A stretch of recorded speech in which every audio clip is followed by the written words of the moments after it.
Bismillahirrahmanirrahim. Assalamualaikum warahmatullahi wabarakatuh. Hari ini kita belajar mata pelajaran pelayanan farmasi. Nah, isinya di pelajaran bab pertama pelayanan farmasi kelas 11 ini adalah kita lebih mengenal tentang pengenalan apotik. Tujuannya untuk memahami jenis-jenis apotik, kemudian memahami ruangan atau area di apotik, memahami perlengkapan dan peralatan di apotik, memahami jenis perbekalan farmasi di apotik, dan yang terakhir memahami administrasi di apotik. Nah, nanti siswa diharapkan sudah mampu memahami yang poin-poin tadi. Nah, pertama, definisi apotik. Apotik adalah tempat tertentu, tempat dilakukan pekerjaan kefarmasian dan penyaluran sediaan farmasi dan perbekalan kesehatan lainnya kepada masyarakat.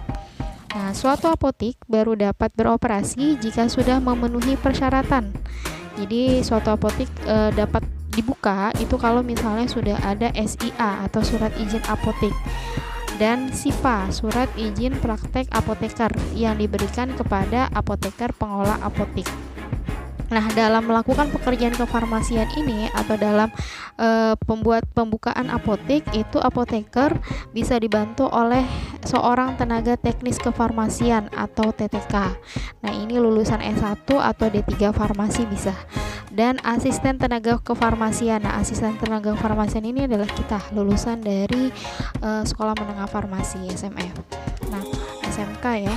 Apotik secara umum diperbolehkan menjual obat keras, obat psikotropika, narkotika, obat bebas terbatas, alat kesehatan, dan produk lain terkait kesehatan dan farmasi kepada masyarakat. Nah, pelayanannya apa aja? Pelayanannya yang pasti adalah melayani resep dokter atau tanpa resep dokter. Jenis apotik sesuai dengan perkembangan waktu dan teknologi berikut ini terhadap berbagai jenis apotik ditinjau dari berbagai faktor, antara lain adalah ditinjau dari kepemilikan apotik. Kepemilikan apotik itu ada 3, yaitu apotik milik pemerintah atau BUMN, misalnya apotik di Kementerian Perindustrian di Badan Pengawasan Obat dan Makanan, instalasi farmasi rumah sakit pemerintah, apotik Kimia Farma, apotik Indofarma, dan apotik-apotik di instansi pemerintah lainnya. Yang kedua, apotik mandiri. Apotik mandiri itu apa? Apotik mandiri adalah apotik yang dimiliki oleh suatu perusahaan, swasta atau perorangan. Yang ketiga, apotik profesi. Apotik yang baik pemilik maupun penanggung jawabnya merupakan adalah apoteker. Jadi apoteker membuka apotik sendiri. Nah, ini. Yang kedua, ditinjau dari jenis pelayanan resep apotik. Terdapat apotik rakyat yang tidak melayani obat golongan narkotik dan psikotropik. Jadi di luar narkotik dan psikotropik dia melayani kayak obat keras, bebas terbatas, tradisional atau alat kesehatan. Ditinjau dari sistem manajemen dan pemilik apotik itu terdapat apotik sistem waralaba atau apotik jejaring. Sering kita lihat di lingkungan sekitar kayak seperti K24, Mitra Sana, terus generik. Nah, itu termasuk apotik-apotik yang jejaring ya, apotik-apotik waralaba. Ditinjau dari perlengkapan dan ketersediaan peralatan obat dan sistem pelayanan apotik, ada apotik sederhana yang masih menggunakan sistem manual dalam pelayanan resep. Maksudnya manual adalah, jadi kalau misalnya menginput harga itu tidak menggunakan komputer ya, jadi hanya manual, tulis tangan atau pakai bon sederhana saja. Dan tetapi sudah ada yang telah modern yang telah menerapkan standar mutu ISO atau memiliki peralatan pelayanan serba canggih atau modern dan jenis obat yang lengkap. Contoh sederhana lainnya adalah apotek sederhana itu ketika misalnya membungkus puyer dia masih menggunakan perkamen. Nah, banyak sekarang tempat-tempat kefarmasian, apotik, instalasi farmasi, kemudian puskesmas atau klinik itu dalam membungkus puyer itu sudah menggunakan alat atau kertas yang dipres ya, jadi udah ada logo apotiknya masing-masing. Nah, next, ruangan apotik. Ruangan apotik itu dibagi 2, yaitu ruang tunggu dan ruang penyimpanan. ya, ruang tunggu dan ruang penyimpanan obat. Kemudian ada juga ruang cuci. Ruang cuci ini ya ruang untuk mencuci peralatan yang biasanya digunakan setelah meracik atau menyiapkan obat. Kalau ruang tunggu pastinya ruang tunggu pasien, ya. Kemudian ruang perlengkapan peralatan apotik. Ruang perlengkapan peralatan apotik itu terdiri dari buku terkait peraturan apotik. Buku terkait peraturan apotik apa sih? Apa aja sih? Beberapa buku yang harus ada di apotik itu adalah antara lain Farmakope Indonesia, kemudian buku-buku yang berisi tentang peraturan pelayanan kefarmasian, tenaga teknis kefarmasian, mungkin ada juga yang BPJS.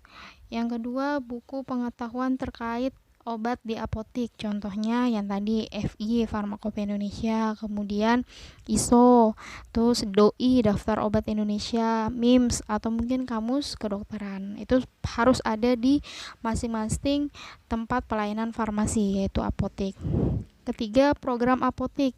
Program apotik ini apa? Sesuai dengan kemajuan teknologi saat ini, banyak apotik telah menggunakan program apotik untuk mempermudah pengelolaannya. Jadi program apotik itu adalah sistem komputer. Jadi stok obatnya, kemudian dari keluar masuknya barang dan lain-lain. Program apotik ini tujuannya apa? Untuk meningkatkan pelayanan apotik kepada pelanggan, antara lain karena dapat memberikan informasi ketersediaan obat dengan cepat dan menghitung harga obat dengan cepat. Terus ada lagi papan nama apotik dan papan nama apoteker. Terakhir, mebel dan alat rumah tangga. Mebel dan alat rumah tangga contohnya apa? Kayak kursi, cash register, etalase, rak obat, telepon, televisi, meja tulis, meja racik, dan lain-lain sebagainya, ya. Masih banyak. Perbekalan farmasi di apotik. Perbekalan farmasi di apotik, ya, perbekalan farmasi itu apa sih? Perbekalan farmasi itu adalah sediaan farmasi. Sediaan farmasi apa? Terdiri dari obat, obat tradisional, kosmetika, alat kesehatan, dan bahan medis habis pakai. Nah, itu perbekalan farmasi adalah sediaan farmasi itu sendiri yang tadi obat, obat tradisional, kosmetika, alat kesehatan, dan bahan medis habis pakai. Nah, yang pertama, obat yang tersedia di apotik. Kita jabarkan ya di sini. Obat yang tersedia di apotik adalah obat bebas, bebas terbatas, keras, prekursor, psikotropik, narkotik, suplemen, vitamin, dan lain-lain, ya. Yang kedua, obat tradisional. Obat tradisional yaitu obat herbal kayak habatus sauda, terus apalagi jus manggis, propolis, dan lain-lain sebagainya. Yang ketiga, kosmetik, sampo, bedak, produk pencuci muka, nah itu kosmetik. Yang keempat, suplemen makanan. Yang lima, makanan yang berhubungan dengan kesehatan. 6, perlengkapan untuk bayi, kemudian perlengkapan untuk ibu hamil dan pasca melahirkan. Dan kedelapan terakhir adalah alat kesehatan. Alat kesehatan kayak termometer, alat kompres lainnya, kain kasa, perban, alat suntik, dan kapas. Nah, itu harus itu dinamakan perbekalan farmasi yang harus ada di apotik juga.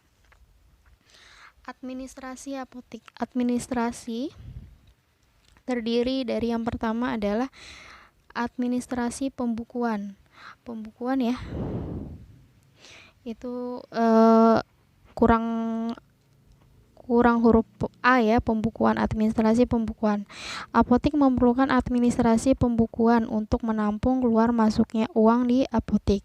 Pembukuan itu terdiri dari satu, administrasi pembukuan administrasi pembukuan, yang kedua buku bank, yang ketiga buku kas, buku penerimaan barang di apotik dari PBF atau distributor, buku terkait pembelian, dan buku terkait penjualan. Kemudian ada administrasi pembelian, yaitu untuk melaksanakan administrasi pembelian di apotik. Contohnya buku defekta. Buku defekta itu apa? Buku defekta adalah buku untuk mencatat obat yang habis dipakai. Jadi kalau misalnya kita lihat mau ngambil obat Panadol tablet, terus kita lihat stoknya habis, nah kita udah langsung harus segera catat nama obat itu ke dalam buku defekta, ya. B, atau yang kedua, buku terkait permintaan barang apotik ke PBF atau distributor. 3, buku catatan penolakan atau loss selling. D, atau 4, buku catatan kadaluarsa. 5 buku catatan PBF, yang keenam adalah buku penerimaan barang. Nah, nanti bisa kalian baca ya masing-masing keterangannya yang sudah Ibu tampilkan di video ini. Kemudian ada administrasi pergudangan. Administrasi pergudangan adalah sesuai peraturan apotek tidak diharuskan mempunyai gudang. Jadi nggak harus ya. Jadi tapi kalau rumah sakit itu wajib ada gudang farmasi. Namun apotek yang mempunyai gudang farmasi dan rumah sakit memerlukan administrasi pergudangan yang dilaksanakan dengan baik dan rapi. Kelengkapannya apa aja? Ada surat pesanan barang, buku catatan penerimaan barang di gudang, buku catatan pengeluaran barang, dan buku atau kartu gudang barang ya. Itu adalah ada lagi mungkin masuk dan keluarnya barang dari gudang dan sisa terkini setiap barang yang ada di gudang harus tercatat dengan benar dan rapi. Nah, itu poin-poin dari pengenalan apotek atau bab 1 ini ya, pelayanan farmasi tentang apotek. Kalau misalnya ada pertanyaan boleh langsung share di grup, nanti akan dijawab oleh guru masing-masing.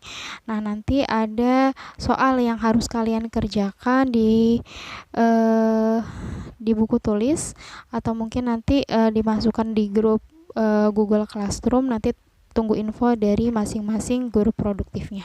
Sekian dari Ibu, semoga bermanfaat. Terima kasih. Wassalamualaikum warahmatullahi wabarakatuh.